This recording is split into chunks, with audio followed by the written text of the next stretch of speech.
નમસ્કાર મિત્રો, જય માતાજી, જય શ્રી કૃષ્ણ। મિત્રો, ઘણા લોકો હંમેશા તેમના પૂર્વજો વિશે ઉત્સુક રહે છે, જેમ કે તેઓ કોણ છે અથવા તેઓ કેમ ગુસ્સે થાય છે, તેમના ગુસ્સાથી શું થાય છે, આ પિતૃદોષ શું છે।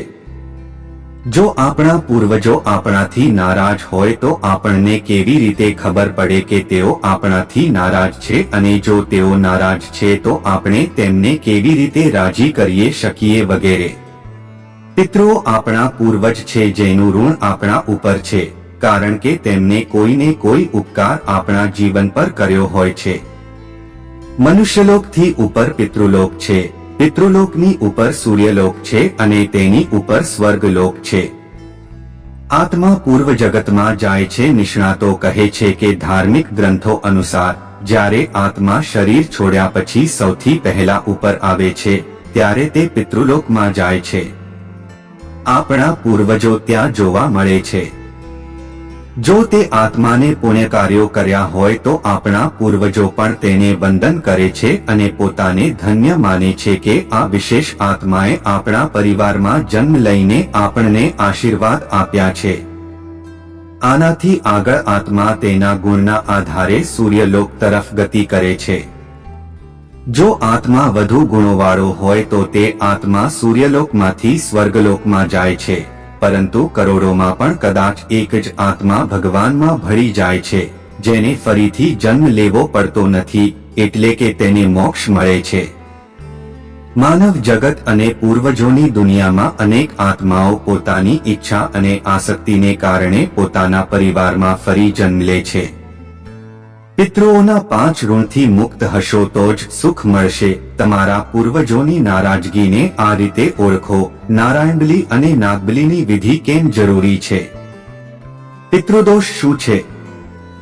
જ્યારે આપણા આ પૂર્વજો સૂક્ષ્મ અને સ્થૂળ દેહથી પોતાના પરિવારને જુએ છે ત્યારે તેઓને ખ્યાલ આવે છે કે તેમના પરિવારના લોકોને તેમની પ્રત્યે આદર છે કે નથી, તેમને પૂર્વજો પ્રત્યે પ્રેમ છે કે નથી, કોઈ પ્રસંગોમાં તેમને યાદ કરે છે કે નહીં, શું તેઓ તેમનું ઋણ ચૂકવવાનો પ્રયત્ન કરે છે કે નહીં। જો તેવું ન થતું હોય તો તે આત્માઓ દુઃખી થઈને તેમના વંશજોને શ્રાપ આપે છે, જેને પિતૃદોષ કહેવાય છે।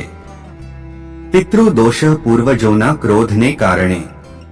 એવું માનવામાં આવે છે કે પિતૃદોષ એક અદૃશ્ય બાધા છે। પિતૃઓ નારાજ હોવાના કારણે આ બાધા આવે છે। પૂર્વજો નારાજ થવાના ઘણા કારણો હોઈ શકે છે।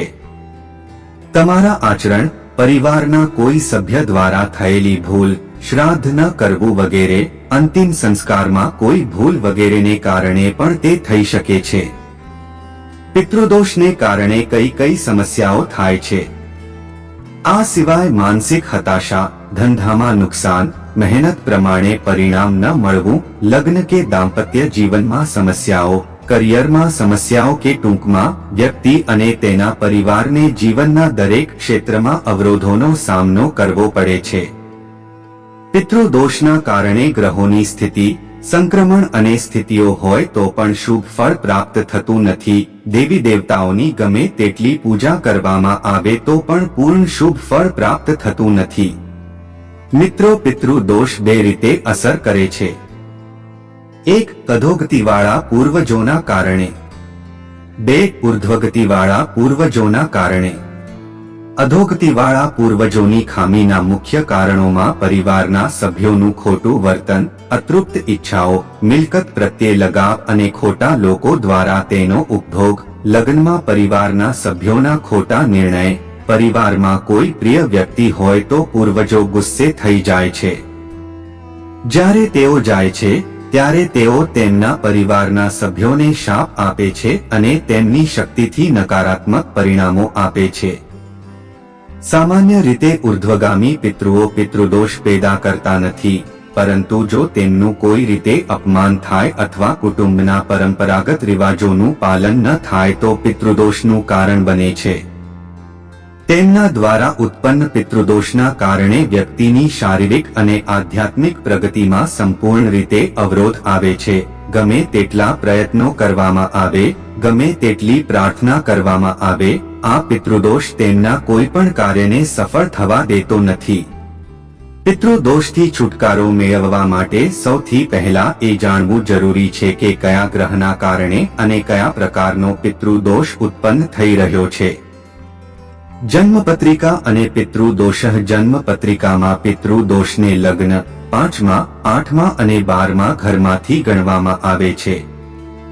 પિતૃદોષમાં પિતૃદોષ મુખ્યત્વે સૂર્ય, ચંદ્ર, ગુરુ, શનિ અને રાહુ કેતુ ગ્રહોની સ્થિતિ પરથી ગણવામાં આવે છે. આ પૈકી દરેક પિતૃદોષમાં ગુરુ, શનિ અને રાહુની ભૂમિકા મહત્વની છે. આમાં પિતા કે દાદાને સૂર્યમાંથી, માતા કે દાદીને ચંદ્રમાંથી, ભાઈ કે બહેનને મંગળથી અને પત્નીને શુક્રમાંથી ગણવામાં આવે છે. મોટા ભાગના લોકોની જન્મપત્રિકમાં મુખ્યત્વે પિતૃદોષ ત્યારે જ થાય છે જ્યારે ગુરુ, શનિ અને રાહુ પીડિત હોય. તેથી વિવિધ ઉપાયો કરવાની સાથે જો વ્યક્તિ પંચમુખી, સાતમુખી અને આઠમુખી રુદ્રાક્ષ પણ ધારણ કરે છે તો પણ પિતૃદોષ ઓછો થાય છે. આ ઉપાયો ઝડપથી અસર કરી શકે છે. પિતૃદોષ દૂર કરવા માટે આ રુદ્રાક્ષ ધારણ કરવા ઉપરાંત આ ગ્રહો માટે અન્ય ઉપાયો કરવા જેવા કે મંત્ર જાપ અને સ્તોત્રોનો પાઠ કરવો પણ શ્રેષ્ઠ છે. મિત્રો, એવું માનવામાં આવે છે કે આપણા પર મુખ્યત્વે 5 ઋણ હોય છે. જો આપણે ઋણ નહીં ચૂકવીએ તો આપણને ચોક્કસપણે શ્રાપ મળે છે. આ ઋણ છે માતાનું ઋણ, પિતાનું ઋણ, માનવનું ઋણ, દેવનું ઋણ અને ઋષિનું ઋણ. મિત્રો, હવે વિશે વધુ જાણકારી જણાવીએ. એક માતૃ ઋણ. માતા અને માતાની બાજુના તમામ લોકો જેમાં માતા, મામા, પિતૃદાદી, પિતૃ અને તેમના 3 પેઢીના પૂર્વજોનો સમાવેશ થાય છે, કારણ કે માતાનું સ્થાન ભગવાન કરતાં પણ ઊંચું માનવામાં આવે છે. તેથી જો કોઈ વ્યક્તિ માતા પ્રત્યે અપશબ્દો બોલે છે અથવા માતાના પક્ષમાં મુશ્કેલી પહોંચાડે છે તો તેના પરિણામે તેને વિવિધ પ્રકારની પરેશાનીઓનો સામનો કરવો પડે છે. એટલું જ નહીં, આ પછી પણ પરિવારમાં પેઢી દર પેઢી વિખવાદ અને દુઃખનું ચક્ર ચાલુ રહે છે. 2 પૈતૃક ઋણ. બાબા, તાઉ, કાકા, દાદા, દાદી અને અગાઉની 3 પેઢીઓ જેવા પિતા તરફથી લોકોનો શ્રાપ આપણા જીવનને અસર કરે છે. બાપ આપણને આકાશ જેવો આશ્રય આપે છે. તે આખી જિંદગી આપણું ધ્યાન રાખે છે અને છેલ્લી ઘડી સુધી આપણા બધા દુઃખ સહન કરે છે. પણ આજના ભૌતિકવાદી યુગમાં શું નવી પેઢી પોતાના પિતાને માન આપે છે? પૂર્વજો પ્રત્યેની ભક્તિ એ મનુષ્યનું કર્તવ્ય છે. જો તેઓ આ કર્તવ્યનું પાલન નહીં કરે તો નવી પેઢીએ તેમનો શ્રાપ સહન કરવો પડશે. આમાં ઘરમાં આર્થિક અભાવ, ગરીબી, નિઃસંતાનતા, બાળકને વિવિધ પ્રકારની પરેશાનીઓ અથવા બાળક જીવનભર અપંગ રહે છે અને પીડાય છે વગેરે. 3 દેવ ઋણ. માતા પિતા પ્રથમ દેવતા છે જેના કારણે ભગવાન ગણેશ મહાન બન્યા. આ પછી અમારા પ્રિય ભગવાન શંકરજી, દુર્ગા માતા, ભગવાન વિષ્ણુ વગેરે આવે છે જેમને આપણો પરિવાર અનુસરે છે. આપણા પૂર્વજો પણ પોતપોતાના પરિવારના દેવી દેવતાઓમાં માનતા હતા, પરંતુ નવી પેઢીએ તેમનો સદંતર ત્યાગ કર્યો છે. આ કારણોસર ભગવાન કુળદેવી કુળદેવતા તેમને વિવિધ પ્રકારની મુશ્કેલીઓ શ્રાપ આપીને તેમની હાજરીથી વાકેફ કરે છે.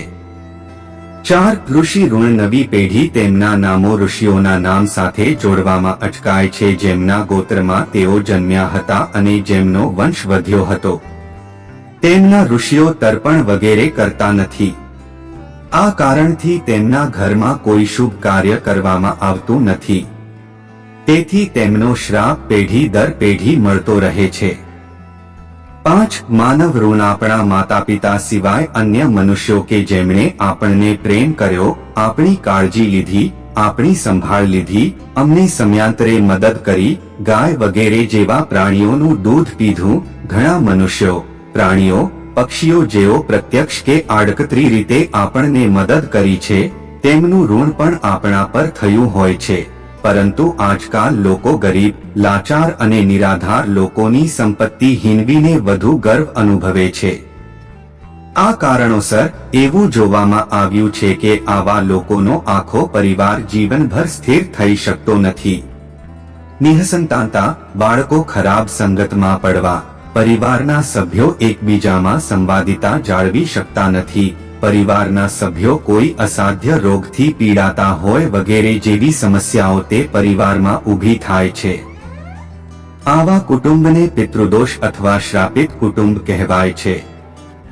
રામાયણમાં દશરથના પરિવારને હંમેશા શ્રવણ કુમારના માતા પિતાના શ્રાપને કારણે દુઃખ સહન કરવું પડ્યું હતું. આ સ્વાભાવિક છે, તેથી પરિવારની પ્રગતિ માટે પિતૃદોષ દૂર કરવો ખૂબ જ જરૂરી છે. મિત્રો, હવે જાણીએ કે પૂર્વજોના ક્રોધિત થવાના લક્ષણો.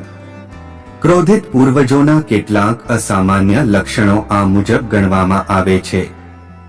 1. ખોરાકમાંથી નીકળતા વાળ. જો જમતી વખતે વારંવાર તમારા ખોરાકમાંથી વાળ નીકળતા હોય તો તેને અવગણશો નહીં. ઘણી વખત એવું બને છે કે પરિવારના એક જ સભ્ય સાથે તેના ખોરાકમાંથી વાળ નીકળી જાય છે. આ વાળ ક્યાંથી આવ્યા તેની કોઈ માહિતી નથી. જો વ્યક્તિ રેસ્ટોરન્ટમાં જાય તો પણ તેના ભોજનમાંથી વાળ નીકળી જાય છે અને પરિવારના સભ્યો તેને દોષિત માને છે અને તેની મજાક પણ ઉડાવે છે. 2. ઘરમાં દુર્ગંધ. કેટલાક લોકોને એવી સમસ્યા હોય છે કે તેમના ઘરમાંથી દુર્ગંધ આવે છે. દુર્ગંધ ક્યાંથી આવી રહી છે તે પણ ખબર પડતી નથી. ઘણી વખત લોકો આ દુર્ગંધથી એટલા ટેવાઈ જાય છે કે તેઓ તેને અનુભવતા પણ નથી, પરંતુ બહારના લોકો તેમને કહે છે કે આ થઈ રહ્યું છે. જો સમસ્યાનું મૂળ ખબર નથી તો તેનો ઉપચાર કેવી રીતે શક્ય છે? 3. સપનામાં પૂર્વજોનું વારંવાર દેખાવું. એક વ્યક્તિને તેના પિતા સાથે ઝઘડો થયો હતો અને તે લડાઈ ઘણા વર્ષો સુધી ચાલુ રહી. મરતી વખતે પિતાએ પુત્રને મળવાની ઈચ્છા વ્યક્ત કરી હતી, પરંતુ પુત્ર મળવા આવ્યો નહોતો. પિતા ગુજરી ગયા. થોડા સમય પછી તે વ્યક્તિ તેના પિતાને સપનામાં વારંવાર કપડા વગર જુએ છે. આવી રીતે કોઈ પણ અવસ્થામાં પિતૃઓ દેખાય તો તેનો અર્થ પિતૃઓ નારાજ છે તેવો થાય છે. તેનું નિવારણ તત્કાલ કરવું જોઈએ. 4. શુભ કાર્યમાં વિઘ્ન. ક્યારેક એવું બને છે કે તમે કોઈ તહેવાર ઉજવી રહ્યા હો અથવા તમારા ઘરમાં કોઈ ઉજવણી થઈ રહી હોય, તે જ ક્ષણે કંઈક એવું બને છે જે મૂડ બગાડે છે. કોઈ એવી ઘટના બને કે ખુશીનું વાતાવરણ બદલાઈ જાય. તેનો મતલબ એ છે કે કોઈ શુભ પ્રસંગે કંઈક અશુભ બનવું એ પૂર્વજોની અસંતોષની નિશાની છે. 5. પરિવારનો એક સભ્ય અપ્રેણિત રહે છે. ઘણી વખત તમે તમારી આસપાસ કે તમારા સંબંધીઓમાં જોયું હશે કે અનુભવ્યું હશે કે તે ખૂબ જ સારો યુવક છે, તેમાં ક્યાંય કોઈ ખામી નથી, પણ તેમ છતાં તેના લગ્ન નથી થતા. લાંબુ આયુષ્ય જીવ્યા પછી પણ લગ્ન ન કરી શકવું એ સારી નિશાની નથી. જો ઘરમાં કોઈ અપ્રેણિત વ્યક્તિનું મૃત્યુ થઈ ગયું હોય તો ઉપરોક્ત સ્થિતિ થવાની સંભાવના વધી જાય છે. આ સમસ્યાનું કારણ પણ જાણી શકાયું નથી. 6. પ્રોપર્ટી ખરીદવા અને વેચવામાં મુશ્કેલી. તમે જોયું હશે કે ઘણી સારી પ્રોપર્ટી, મકાન, દુકાન અથવા જમીનનો કોઈ ભાગ અમુક કારણોસર વેચતો ન હોય. જો કોઈ ખરીદનાર મળી જાય તો પણ વસ્તુઓ કામ કરતી નથી. જો કોઈ ખરીદદાર મળી જાય અને બધું જ યોગ્ય હોય તો પણ છેલ્લી ક્ષણે સોદો રદ થઈ જાય છે. જો આ પ્રકારની સ્થિતિ લાંબા સમયથી ચાલી રહી હોય તો એવું માની લેવું જોઈએ કે તેની પાછળ ચોક્કસપણે કોઈ અસંતુષ્ટ આત્મા છે જેનું તે જમીન અથવા જમીનના ટુકડા સાથે કોઈને કોઈ સંબંધ છે. 7. સંતાન ન થવું. મેડિકલ રિપોર્ટમાં બધું નોર્મલ હોવા છતાં બાળક સુખથી વંચિત રહે છે. જો કે તે જરૂરી નથી કે તમારા પૂર્વજો તેનાથી સંબંધિત હોય. તે તદ્દન શક્ય છે કે નિઃસંતાન વ્યક્તિ પાસેથી ખરીદેલી જમીન તેના નવા માલિકને નિઃસંતાન બનાવે. મિત્રો, હવે જાણીએ કે પિતૃદોષને શાંત કરવાના ઉપાયો. એક સામાન્ય ઉપાયોમાં ષોડશ પિંડદાન, સર્પ પૂજન, બ્રાહ્મણોને ગાયનું દાન, પુત્રીનું દાન, કૂવો, પગથિયા, તળાવ વગેરેનું નિર્માણ, મંદિર પરિસરમાં પીપળ, વડ જેવા દેવતા વૃક્ષો વાવવા અને વિષ્ણુ મંત્રોનો જાપ વગેરેનો સમાવેશ થાય છે. ભૂતશાપ દૂર કરો, શ્રીમદ ભગવદ્ ગીતાનો પાઠ કરવો જોઈએ. 2 વેદ અને પુરાણોમાં પિતૃઓની તૃપ્તિ માટે એવા મંત્રો, સ્તોત્રો અને સૂક્તોનું વર્ણન છે જેના રોજ પાઠ કરવાથી પિતૃઓની કોઈ પણ પ્રકારની અડચણ, ભલે ગમે તેટલી અડચણ આવે, તે શાંત થઈ જાય છે. જો દરરોજ વાંચન શક્ય ન હોય તો ઓછામાં ઓછું દર મહિનાની અમાવસ્યામાં અને અશ્વિન કૃષ્ણ પક્ષની અમાવસ્યા એટલે કે પિતૃપક્ષમાં કરવું જોઈએ.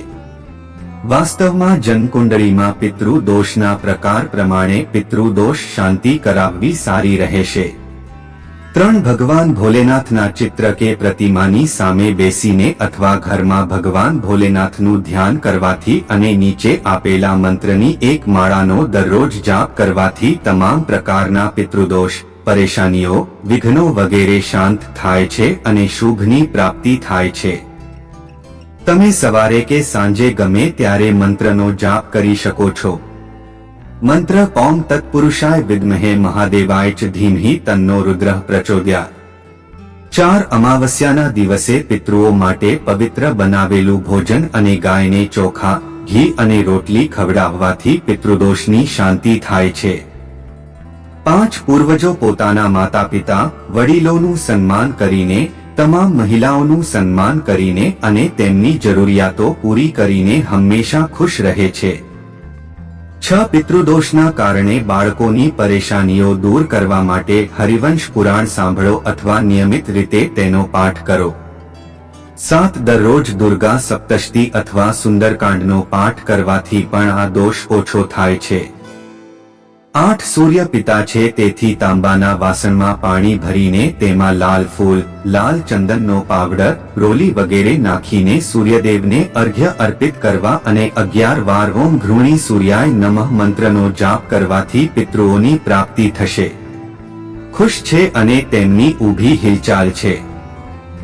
9 અમાવસ્યાના દિવસે કોઈ પણ મંદિરમાં અથવા કોઈ પણ લાયક બ્રાહ્મણને પોતાના પૂર્વજોના નામ પર દૂધ, ખાંડ, સફેદ વસ્ત્ર, દક્ષિણા વગેરેનું દાન કરવું જોઈએ. 1 પિતૃપક્ષ દરમિયાન પીપળાના વૃક્ષની પ્રદક્ષિણા ચોક્કસ કરો તો પિતૃદોષ ચોક્કસ દૂર થશે. હવે જાણીએ પિતૃદોષથી છુટકારો મેળવવાના કેટલાક ખાસ ઉપાયો. 1 મંદિરના પરિસરમાં પીપળા અથવા વડનું ઝાડ લગાવો અને તેમાં રોજ પાણી નાખો. તેની સંભાળ રાખો.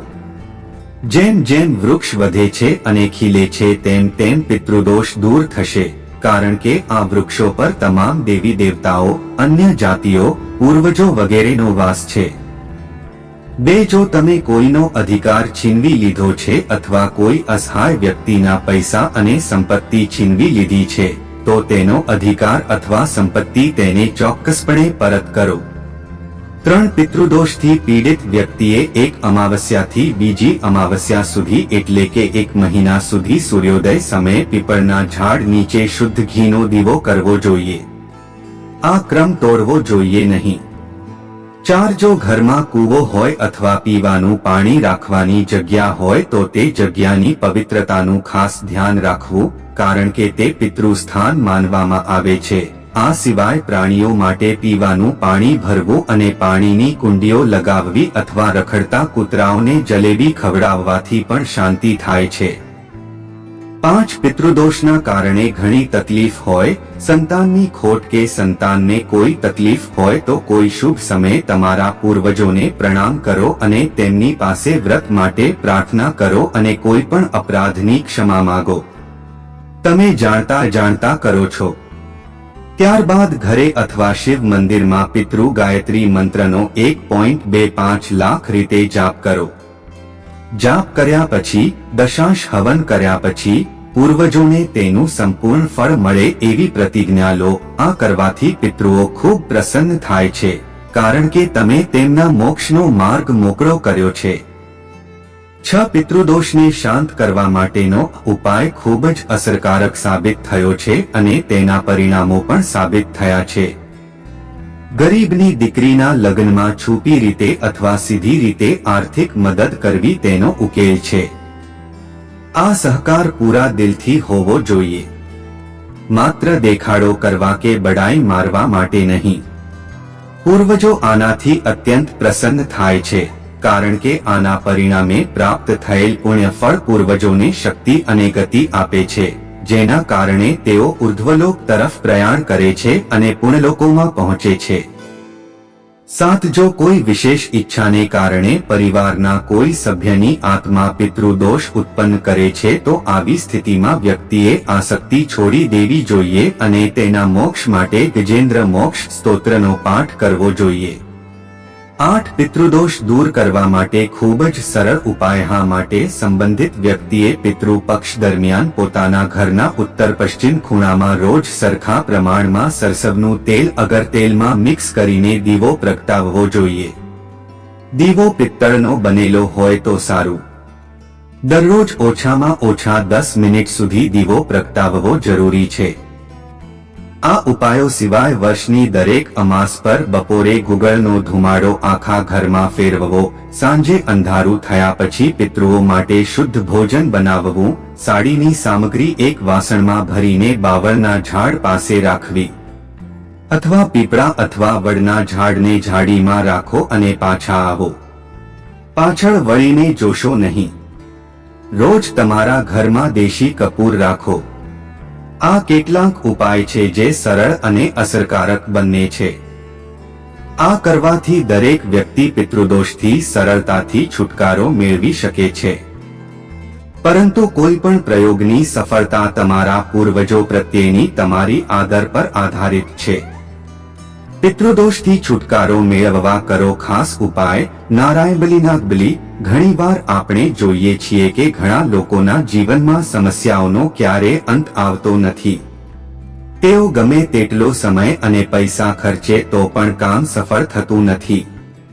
આવા લોકોની કુંડળીમાં પિતૃદોષ ચોક્કસપણે હોય છે. આ ગુનેગાર પેઢી દર પેઢી મુશ્કેલી સર્જતો રહે છે, જ્યાં સુધી તેનો કાયદેસર રીતે ઉકેલ ન આવે. તેનાથી આવનારી પેઢીઓને પણ નુકસાન થાય છે. આ દોષના નિવારણ માટે કેટલાક ખાસ દિવસો અને સમય નક્કી કરવામાં આવ્યા છે જેમાં તે સંપૂર્ણ રીતે ઠીક થઈ જાય છે.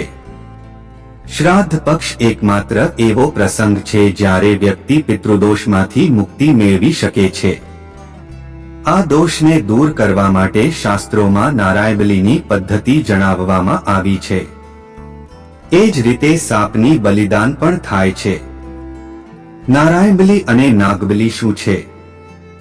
નારાયણબલી અને નાગબલી બંને વિધિઓ માણસની અધૂરી ઈચ્છાઓ અને અપૂર્ણ ઈચ્છાઓને પૂર્ણ કરવા માટે કરવામાં આવે છે. તેથી જ બંનેને કામ્યા કહેવામાં આવે છે. નારાયણબલી અને નાગબલી એ બે અલગ અલગ પદ્ધતિઓ છે. નારાયણબલીનો મુખ્ય હેતુ પૂર્વજોની દુષ્ટતાને દૂર કરવાનો છે અને નાગબલીનો હેતુ સાપ અથવા કોબરાને મારવાની દુષ્ટતાને દૂર કરવાનો છે. આમાંથી કોઈ પણ એક પદ્ધતિ કરવાથી ઉદ્દેશ્ય સિદ્ધ થતું નથી, તેથી બંને એકસાથે કરવા પડશે. આ કારણોસર કરવામાં આવે છે. નારાયણબલી પૂજા પિતૃદોષ એવા પરિવારની ભાવિ પેઢીઓમાં ઉદ્ભવે છે કે જેના સદસ્ય અથવા પૂર્વજનો યોગ્ય રીતે અગ્નિસંસ્કાર થયો નથી, પિંડદાન અને તર્પણ કરવામાં આવ્યું છે. આવા લોકોનું આખું જીવન દુઃખદાયક રહે છે, સિવાય કે પિતૃઓ માટે નારાયણબલી વિધિ કરવામાં આવે. ભૂત પ્રેતના કારણે થતા દર્દને દૂર કરવા માટે નારાયણ બલિની પૂજા કરવામાં આવે છે. પરિવારના એક સભ્યનું આકસ્મિક મોત થયું છે. આત્મહત્યા, પાણીમાં ડૂબી જવાથી, આગમાં સળગી જવાથી કે અકસ્માતમાં મૃત્યુને કારણે આવી ખામીઓ ઊભી થાય છે. આ પૂજા શા માટે કરવામાં આવે છે? પિતૃદોષના નિવારણ માટે નારાયણબલી નાગબલી અનુષ્ઠાન કરવાની શાસ્ત્રોમાં જોગવાઈ છે. આ કામ કેવી રીતે અને કોણ કરી શકે તેની સંપૂર્ણ જાણકારી હોવી પણ જરૂરી છે. આ કાર્ય દરેક વ્યક્તિ કરી શકે છે જે તેના પૂર્વજોના આશીર્વાદ મેળવવા માંગે છે. જે લોકોના માતા પિતા હયાત છે તેઓ પણ આ વ્યવસ્થા કરી શકે છે. સંતાન પ્રાપ્તિ, સંતાનની વૃદ્ધિ, ઋણમાંથી મુક્તિ અને કામમાં આવતી અડચણો દૂર કરવા માટે આ વિધિ પત્ની સાથે કરવી જોઈએ. જો પત્ની હયાત ન હોય તો પરિવારના ઉદ્ધાર માટે આ કર્મ પત્ની વગર પણ કરી શકાય છે. જો પત્ની ગર્ભવતી હોય તો આ વિધિ ગર્ભધારણના 5મા મહિના સુધી કરી શકાય છે. જો ઘરમાં કોઈ શુભ કાર્ય હોય તો આ કાર્યો 1 વર્ષ સુધી ન થઈ શકે. માતા પિતાના મૃત્યુ પછી પણ 1 વર્ષ સુધી આ કાર્ય કરવું વર્જિત માનવામાં આવે છે. તો મિત્રો, તમને આ વિડિયો પસંદ આવ્યો હોય તો વિડિયોને લાઈક કરી ચેનલને સબસ્ક્રાઇબ કરવાનું ભૂલતા નહીં. જય શ્રી કૃષ્ણ.